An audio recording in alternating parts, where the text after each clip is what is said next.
Hi guys, good morning. आज है 23 नवंबर। Time हो रहा है सुबह के 9 और हम दोनों भाई निकल लिए बूंदी के लिए मिनिएचर पेंटिंग की वर्कशॉप अटेंड करने।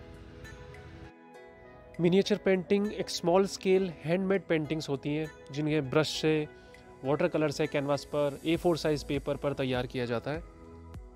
ये ऐसा पहला मौका है जब हम लाइव किसी पेंटिंग वर्कशॉप को अटेंड करने जा रहे हैं, तो काफ़ी इंटरेस्टिंग एक्सपीरियंस होगा। वहाँ जो कितने सारे आर्टिस्ट मिलेंगे, उनका एक्सपीरियंस वो हमसे शेयर करेंगे, वो भी काफ़ी इंटरेस्टिंग होगा।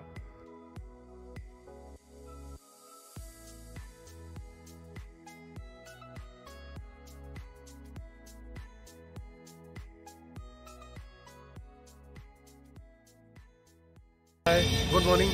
ये है डे 2 ऑफ बूंदी उत्सव। आज हम आ गए हैं किपलिंग पैलेस में। इसे ही सुख महल भी बोलते हैं। अभी टाइम हो रहा है 10 और 10 बजे से यहाँ पे जो आर्ट वर्कशॉप है वो स्टार्ट होनी थी, तो अंदर जाके देखते हैं और इसकी खूबसूरती आपको बताते हैं। और इसके बारे में एक पूरा प्रॉपर व्लॉग आएगा किपलिंग पैलेस के बारे में, लेकिन आज हम प्लान पे स्टिक करते हैं क्योंकि रश बहुत है और बाकी सब तरह की व्लॉगिंग हम नहीं कर पाएंगे, काफ़ी शोर है। तो जो आर्ट गैलरी है उसी को कवर करने की कोशिश करते हैं, वो क्या आपको बताते हैं।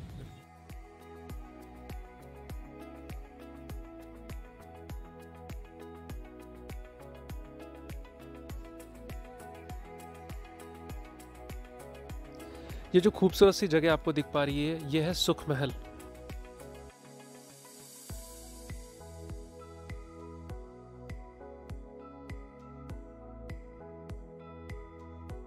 और इसके पास में जो तालाब है, इसका नाम है जैत सागर।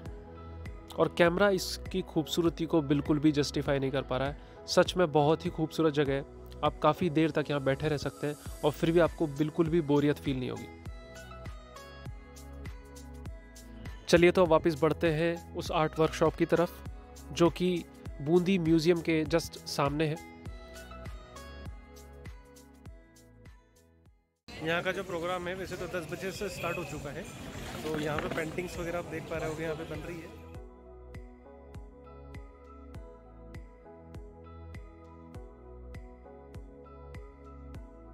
I hope you enjoy Bundi Utsav. ये हाड़ा जी हैं और ये काफ़ी सालों से, अप्रॉक्सीमेटली 20 सालों से बूंदी टूरिज्म से जुड़े हुए हैं। काफ़ी सीनियर पर्सनालिटी है। यहाँ पे फ्रांस से आई हुई एक लेडी का इंटरव्यू ले रहे हैं और उनसे पूछ रहे हैं कि आपका एक्सपीरियंस कैसा रहा ओवरऑल बूंदी उत्सव का। और ये लेडी उन्हें बता रही है कि बहुत ही अच्छा एक्सपीरियंस रहा मेरा। अपार्ट फ्रॉम दैट, ये बता रही थी कि यहाँ पर कुछ रामगढ़ विषधारी ऐसा कुछ बोल रही थी, ये मतलब इनको पता नहीं था ना, उसको भी घूमने का इनका मन है।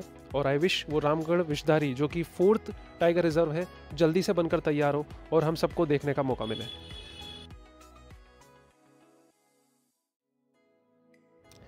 और इसी बीच एंट्री हुई कलेक्टर मैम की। उन्होंने इस प्रोग्राम को स्टार्ट किया और उनका स्वागत किया सुनील जी जांगिड़ ने। ये बूंदी में काफ़ी एक्सपीरियंस पर्सनालिटी है in terms of miniature painting and still बहुत ही डाउन टू अर्थ पर्सन हमें लगे यहाँ पर। मोस्ट ऑफ द वर्क इन्हीं की गाइडेंस में हो रहा था।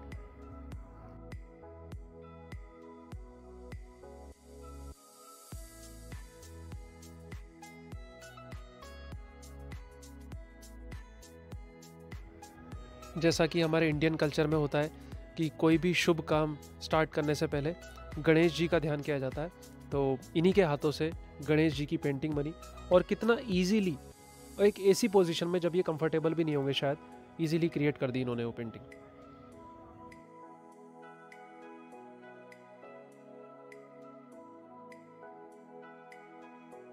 मिनिएचर पेंटिंग की शुरुआत इंडिया में मानी जाती है बंगाल से, 7th सेंचुरी से। और तब ये पेंटिंग बनाई जाती थी कपड़े पर, चमड़े पर, पत्तों पर आज के टाइम पर ये पेंटिंग बनाई जाती है कागज़ पर। और यहाँ जो कागज़ यूज़ किया गया था उस पर हल्का सा एक लेमिनेशन टाइप का वर्क था। राजस्थान में मिनिएचर पेंटिंग की शुरुआत हुई थी 16th सेंचुरी में, और तब से ही ये पेंटिंग यहाँ पर कागज़ पे और वॉल पे बनाई जा रही थी, क्योंकि आपको पता होगा कि 12th सेंचुरी से इंडिया में कागज़ आ चुका था। यहाँ पर जिन पर्सनालिटी को आप देख पा रहे हैं, सबसे एक्सपीरियंस थे ये। इनकी एज काफ़ी ज़्यादा थी और स्टिल ये एक्टिव थे मिनिएचर पेंटिंग में। और बूंदी में हमें ये बात देखने को मिली कि यहाँ पे फादर, देन उनके बच्चे और देन उनके बच्चे इस पेंटिंग से जुड़े हुए थे।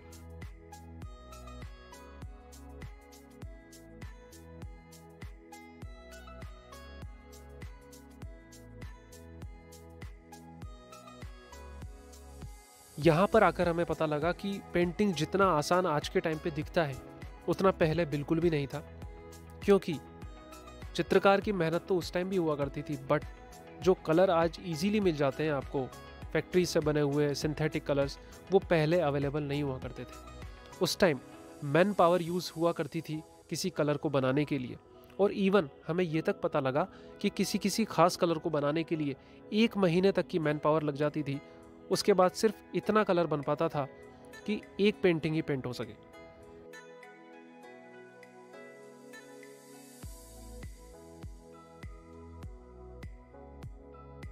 उस टाइम जो कलर बनाए जाते थे वो नेचुरल रिसोर्सेज से ही लिए जाते थे। फॉर एग्जांपल इन्होंने बताया कि जैसे जो रेड कलर होता था वो पीपल की पेड़ की छाल से लिया जाता था।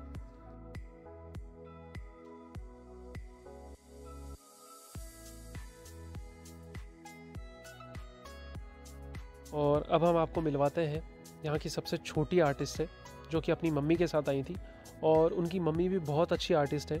उनकी पेंटिंग भी हमने इंक्लूड करी है। अब क्योंकि पहला गुरु माँ होती है, इसलिए बच्ची ने बहुत इजीली इस कला को ग्रैस्प कर लिया अपनी मम्मी से।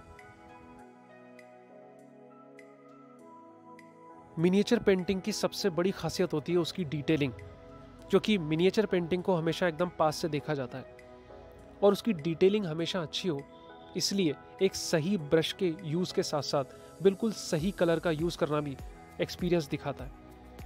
ओल्ड टाइम्स में जब नेचुरल रिसोर्सेज से ही कलर को अचीव किया जाता था, तब बड़ा मुश्किल होता था एक फ्लॉलेस कलर को बनाना।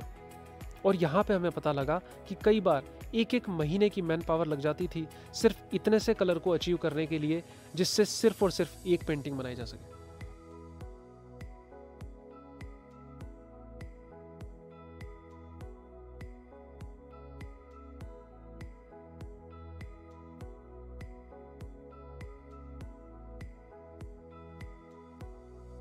बूंदी क्योंकि राजस्थान में है, तो यहाँ की मिनिएचर आर्ट में राजस्थान की झलक देखने को मिलती है, जिसमें काफ़ी चटकीले कलर का यूज़ किया जाता है।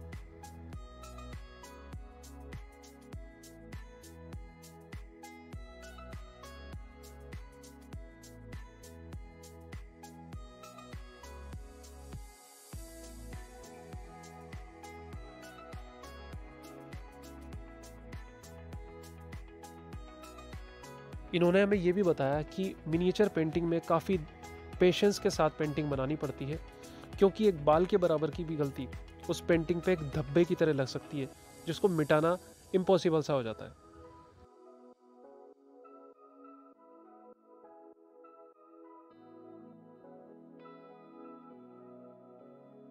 बूंदी की मिनिएचर आर्ट की एक और ख़ास बात है यहाँ की वाइल्ड लाइफ को शो करना,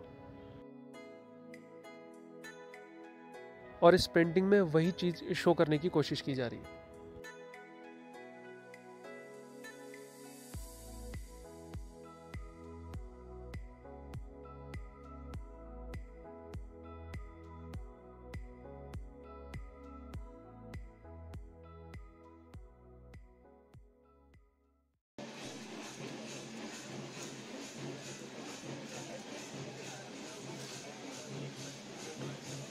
इसमें आपका गांव का परिवेश दिखाने की कोशिश कर रहे हैं। हाँ, अच्छा अच्छा। इंस्टाग्राम पे, यूट्यूब पे, फेसबुक पे, इन पे डालते ना, तो इससे क्या है, लोगों को पता चलता है कि यार ये बूंदी में ऐसी चीज़ें भी है जो देखने योग्य है। एक्सपोजर यहाँ पे हर कोना ब्यूटीफुल है, हर गली का एक कोना ब्यूटीफुल है।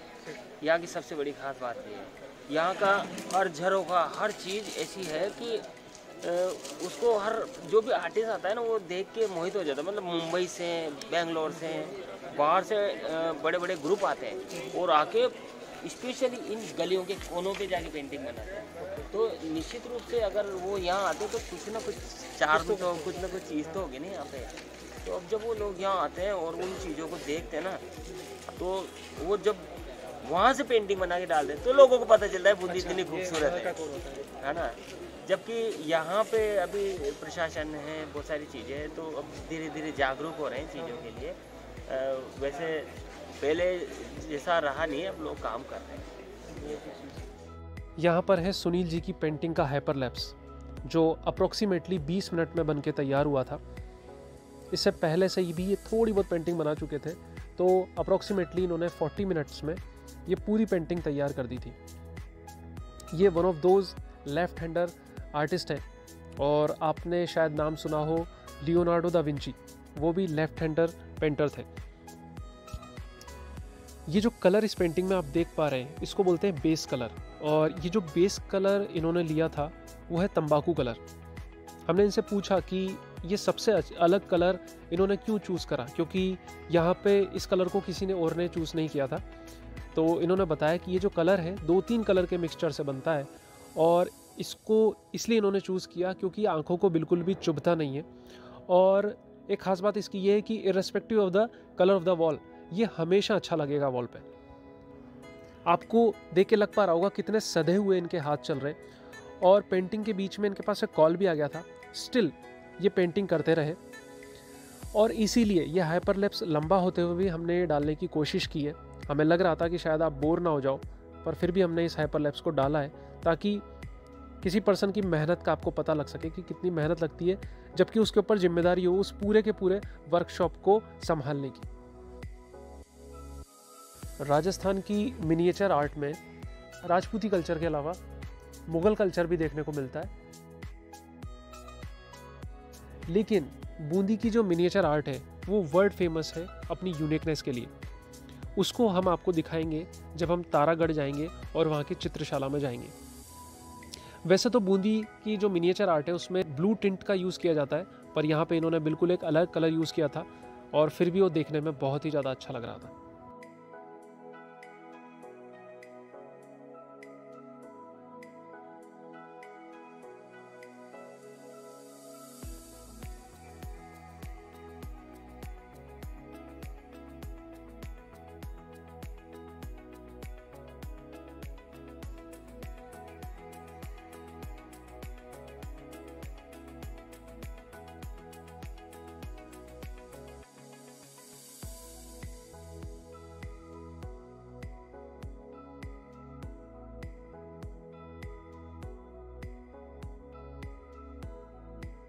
अब कुछ फाइनल रिजल्ट्स आपके सामने, उनको देखिए।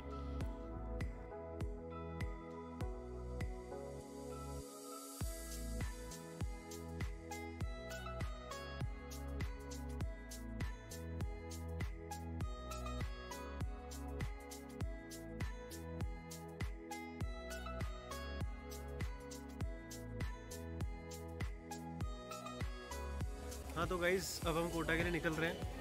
ओवरऑल एक्सपीरियंस बहुत शानदार रहा, बहुत सारे लोगों से मुलाकातें हुई, लेकिन थोड़ा अर्जेंट काम आ गया हमें, उसके लिए निकलना पड़ रहा है। सोच तो रहते और देर तक रुके, क्योंकि बूंदी कोटा की डिस्टेंस कोई ज़्यादा भी नहीं है, रुक सकते थे हम, पर्सनल व्हीकल से आए, लेकिन जाना पड़ रहा है, कुछ अर्जेंट काम है। बेसिकली क्या है कि एक एक जो चित्रकार है वो एक से ज़्यादा भी पेंटिंग्स बना रहे हैं, तो जो एक एक उन्होंने बनाई है वो तो हमने कवर कर दिया है। कब से हो भाई साहब यहाँ पर हैं? इधर इधर कब से?